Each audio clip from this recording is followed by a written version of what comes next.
Everyone, नमस्ते। सबैजना सन्चै हुनुहुन्छ होला। हामीले क्वेसन नम्बर 1 देखि क्वेसन नम्बर 10 सम्म पछिल्ला भिडियोहरुमा डिस्कस गरिसक्यौं र आज हामी क्वेसन नम्बर 11 मा छौं। क्वेसन नम्बर 11 को क्वेसन तिर जाउँ। According to Nepal Rastra Bank, what are the condition of declaring bank and financial institution problematic भन्यो। ए नम्बरमा जाउँ। In case of any actions which is against the interest of the depositors, share holders, creditors और general public भन्यो। निक्षेपकर्ता, शेयरधनी, साहू वा सर्वसाधारणको हित विपरीत हुने गरी कुनै काम कार्य गरिएको देखिएमा, यो त बुझिहाल्नुभयो।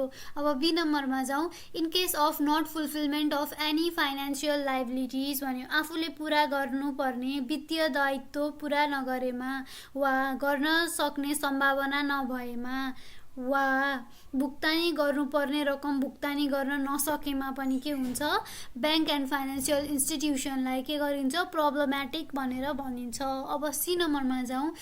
In case of insolvency or going to fall under insolvency or facing material financial difficulties भन्यो। दामाशाहीमा परेको वा पर्न लागेको वा उल्लेखनीय रूपमा आर्थिक कठिनाई भोगिरहेको भएमा भन्यो। इन्सल्भेन्सी भनेको के रहेछ, के बुझ्नुभयो? इन्सल्भेन्सी भनेको के रहेछ? दामाशाही। ल अब जाउँ डी नम्बरमा। In case of discredit or breach of this act, prevailing laws related to bank and financial institutions, other prevailing laws, terms of licence or regulations, directives or order of bank भन्यो। के भन्यो? SN वाणिज्य bank तथा वित्तीय संस्था सम्बन्धी प्रचलित कानुन, अन्य प्रचलित कानुन, इजाजत पत्र प्रदान गर्दा तोकिएको शर्त वा बैंकको नियमन, निर्देशन वा आदेशको उल्लङ्घन गरेको देखिएमा। अब ई नम्बरमा जाउँ। In case of the licence obtained on the basis of submitting false, fraudulent, wrong document or data भन्यो। के भन्यो यसले? झुट्टा, जालसाज, गलत कागजात वा तथ्य पेश गरी इजाजत पत्र प्राप्त गरेको देखिएमा। कुनै पनि अब फेक डकुमेन्टहरू प्रोभाइड गरेर चाहिँ बैंकको ट्रान्जेक्सन्सहरू क्यारी गर्नको लागि लाइसेन्स लिएको रहेछ भने पनि प्रब्लमेटिक भनेर भनिने रहेछ। अब एफ नम्बरमा जाउँ। In case of unable to maintain the capital fund as per this act, prevailing laws related to bank and financial institutions and directive issued by the bank at time to time भन्यो। के भन्यो? SN वाणिज्य bank तथा वित्तीय संस्था सम्बन्धी प्रचलित कानुन तथा बैंकले समय समयमा दिएको निर्देशन बमोजिमको न्यूनतम पुँजी कोष कायम गर्न नसकेमा, न्यूनतम पुँजी कोष कायम गर्न सकेन भने पनि के हुन्छ, प्रब्लमेटिक हुन्छ बैंक। अब जी नम्बरमा जाउँ। In case of the initiation of the process of liquidation or insolvency of any commercial bank or financial institution under the prevailing law भन्यो। लिक्विडेसन अथवा इन्सल्भेन्सीको प्रोसेस स्टार्ट गर्यो, प्रोसेस चाहिँ सुरु गरेको रहेछ भने पनि यो प्रब्लमेटिक हो भनेर बुझ्न पर्यो। अनि यस नम्बरमा जाउँ। In case of undue delay in process of voluntary liquidation भन्यो।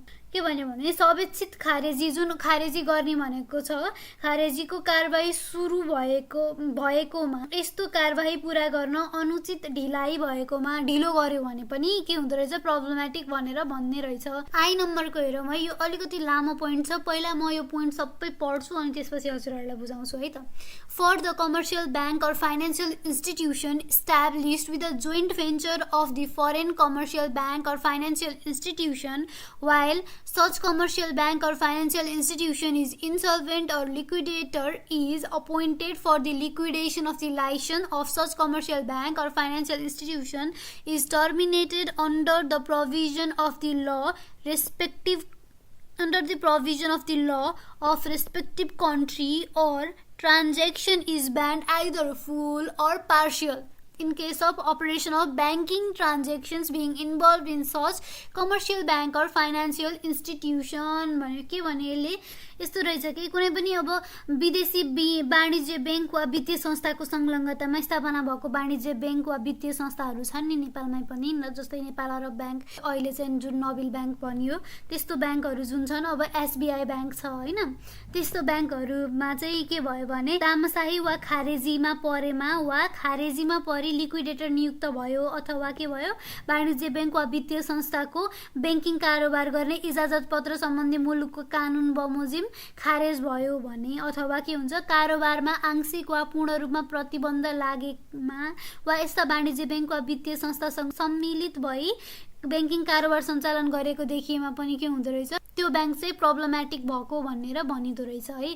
अब जे नम्बरमा जाउँ, if the bank is convinced that the commercial bank or financial institution is unable to pay its due or can make negative effect in its liquidity or duties which it has to perform.